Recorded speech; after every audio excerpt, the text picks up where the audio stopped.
Atong sayron ang dugang pang mga balita sa Mindanao. Makabanato si Efren Mamak live sa General Santos City. Efren. Salamat, Sara. Kapin 20 ka mga tindahan sa usa ka public market sa Alamada, Cotabato ang nasunog. Nabiyaan nga nilungag, posibleng tinubdan sa sunog sumala sa kabomberuhan. Ani ang report.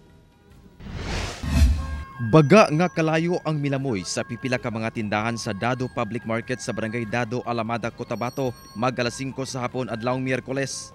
Gilayon kining girespondihan sa kabomberuhan kung asa ang maong sunog gisaka sa second fire alarm status. Sa tinguha nga paspas nga mapakgang ang kalayo, nagtinabangay sab ang mga residente. Gani ang uban, gipangkalkal ang mga tubo sa tubig nga anaa sa mga kalsada aron makakuha og tubig pang sabwag sa maong sunog.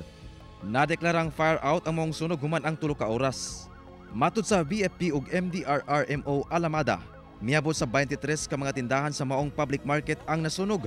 Duna kunoy mga butika, grocery ug mga namaligya og ready-to-wear items nga nalakip kasunog.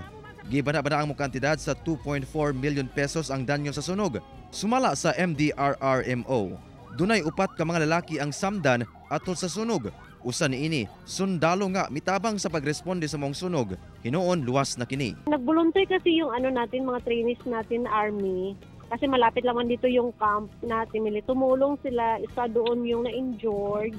Then yung ang iba is mga nagtulong na. So may nasugatan, may napaso. Dalawa yung na-refer sa hospital na pinahi yung mga sugat nila. Sumala sa kabomberuhan, nagsugod ang sunog sa kilid sa usa ka tindahan sa kapihan sa maong public market.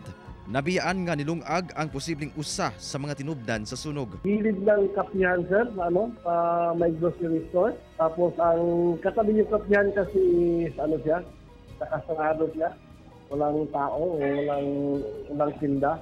Hindi pa ba namin masabi sa ano talaga ang dahilan? Kasi sa pagkandak na ng investigation, wala po siya nakita namin siya, walang nakitang outlet o kuryente. Ang hinala namin is baka may nagsaing o may nagpindi ng anuman o na bantayan. Ginatagad na matud pa sa LGU ang mga apektado sa maong sunog. Nga gibana-bana ang anaa sa kapin 20 ka mga tag-iya o rent owners sa maong public market. Assess namin yung immediate needs nila. So una-una po yung relocation area. Relocate yung affected kasi bawal mo na galawin yung incident area. Efren Mamak, 1 Mindanao.